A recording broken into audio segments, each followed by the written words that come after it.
And now moving on to our Cute Guy series, actually. My next guest is one of the most prolific, there's a big word, music composers of his generation. He has 2 new releases out. You Can't Do That on Stage Anymore, Volume 1, and Guitar. Please welcome a national treasure, ladies and gentlemen, Frank Zappa.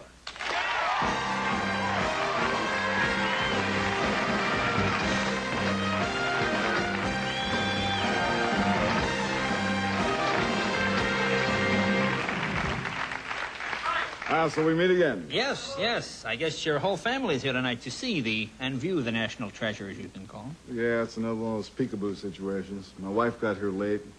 She's lurking in the green room someplace. So here we are. Hanging out? Yeah, it's kind of like that dinner we went to the other night. Well, that's right. You know, this is one of the goofiest things. Actually, we met at a dinner for, there was a writer here named Howard Rosenberg who I got a call to come and speak. Which you did very well. On his behalf, and you got a call to come and speak on his behalf. I did not get a call to speak. I got a call to come because they said that he didn't have any friends. Oh. And so, well, actually, I was in Europe. The call came in, and Gail said, well, he doesn't have any friends. We should go. And we went, and it was very strange piece of anthropology going on down there. Well, it was real strange, because it was in one of these old country clubs, you know, those big... It looked like the wedding scene from The Deer Hunter, that big thing. Yeah. And they had a dais. They had a dais, and Frank and I are on the dais, and I said, do you know this guy? And Frank said, I never met the guy.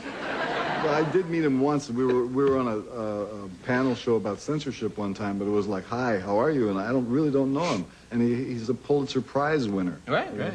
So it's all very serious, and we were there to honor him, but it was an awkward situation, and if you hadn't been really, really funny right there... Well, you were very funny. What did you say? You said, I never met this guy. I don't know who he is. Thank you. Goodbye. And you said that.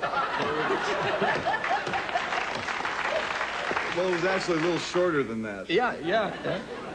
Now, you just got back from the European tour, is that correct? Yep.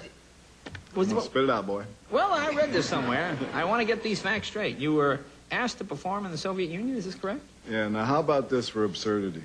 We're working in Germany, and a call comes in, and I thought it was a joke, that we were invited to go to Moscow to play at the summit. They wanted us to headline a concert of 5 U.S. groups and 5 Soviet groups on the Sunday at the summit with Reagan and Gorbachev there. And I thought, this can't be real. So finally, I wound up tracing it back, and it was real. The call came in from a man named Michael Begloff, who was the bureau chief of TASS. Ooh. And here I am on a backstage phone in Mannheim talking to this guy in the Soviet Union about doing this concert. I really wanted to do it. I mean, the newspapers reported it wrong here, that they said I didn't want to go. I wanted to go. They just couldn't do it because the call came in on a Tuesday before the Sunday. And so we had a concert tour with dates that had been booked for months. So in order for us to go to Moscow, we would have had to cancel 3 shows, and they would have had to fly all the equipment over there, and there was no way to do it. Oh, okay. So we didn't go, but it would have been very funny. Well, yeah, I would figure working in the Soviet Union is like working for the mob. You know, I used to work those kind of places. You know, can you come Monday? I got a gig Monday. No, I don't. Yeah, I'll be there Monday. I would think it'd be... No, it's not quite like that. But we did check around. I said, it sounds weird because they're calling on Tuesday, the concert's on Sunday. Is this real? And they said, well, obviously it's serious because usually they call you on Thursday. Oh, right before, yeah. They want to give you that 2 extra days to play. Right. Well, I guess the Soviet Union, what do they have? They just plug in an amp. They don't really probably figure out what to do. Maybe slightly more sophisticated than that. Well, the newspaper got that story wrong. They probably got this story wrong, too. There was a thing in the article about you want to do something about tearing down the Berlin Wall. What was that? Well, I've been talking about that for a few years. The first time that it was put into an article was in a German newspaper. And while I was on the phone with this guy in Moscow, you know these phone calls are tapped. You know that. Right. Anytime you're talking especially to Bigelow. Yeah, right. Yeah. Always. So I'm saying, well, you got to, after we've settled it, that we weren't going to Moscow to play the show, I said, you got a couple of minutes because I got an idea I want to talk to you about. And I said, yeah, sure. So I said, well, why don't we do this? You guys need some good PR. I mean, this whole perestroika business is basically, we need to restructure because the word is out, communism doesn't work. Right. We want to still call it communism so we look good for a minute, but it doesn't work. You want to be a capitalist, okay? Let's be honest about it. So here's what you do. You need good PR in order to get people with real money to come into your country to invest and set stuff up. So You're taking the people out of Afghanistan. That's nice. That's nice. You shouldn't have gone there in the first place. Right, But okay, that's done. Now, what do you got left? And he's still on the phone through all of this. He's still here. He's laughing. He speaks good English. So you're going to go to Mars with the United States. Okay, that's nice. Going to but it's Mars? real expensive, and it's going to be a long time before you get the PR result. What do you got left? Just the wall. You got to take down the wall. The way you do it is you have to do it on May Day, which is the communist Labor Day, right? I would guess May Day would be my choice. And so I propose that they do it on May Day, 1989. And the reason is the new U.S. president will not have been in office long enough to even think about the Berlin Wall, so he can't take credit for it, okay? Because they don't usually start talking about the wall until the last few minutes of their administration.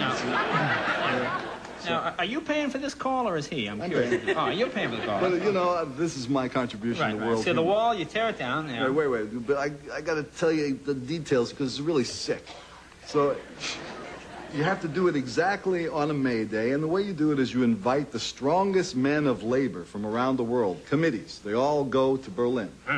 And in a week, they rip it down with their bare hands. Okay? And they're assisted by the United States Caterpillar Company and their Japanese competitors who send big earth-moving equipment. And they're ripping it down 24 hours a day.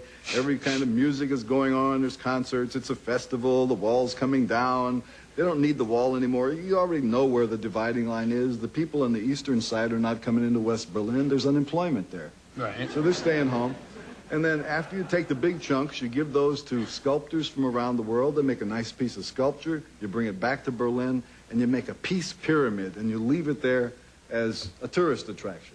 He says, well, that's not a... Yeah, well, I'll think about it. Thanks a lot for the call.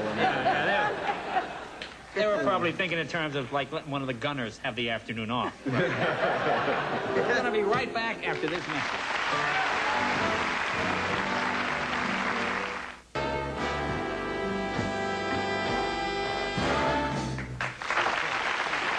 Well, that about wraps it up. I want to thank Doc and the band. Thank you, guys. Thank Johnny Carson and Charles Fleischer. Congratulations with Roger Rabbit. You're doing a heck of a job. Thanks, Jay. And it's the #1 movie in the country. Sydney, good luck with Hooperman when it comes back on, hopefully when the strike is on. Frank, and I guess that next plan to get that Lenin statue out of Red Square. No, you don't want to do that. Reagan would probably like to stand next to it some more. Yeah, ooh, boy.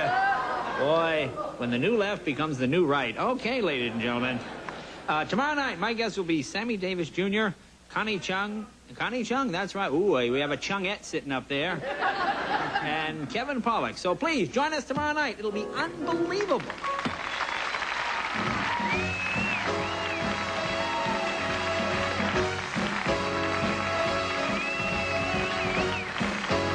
Next, it's Late Night with David Letterman as Dave welcomes actor Dudley Moore. Pat Riley, coach of the back-to-back world champions, the Los Angeles Lakers. And tomorrow morning, join host Jane Pauley and Bob Costas on Today.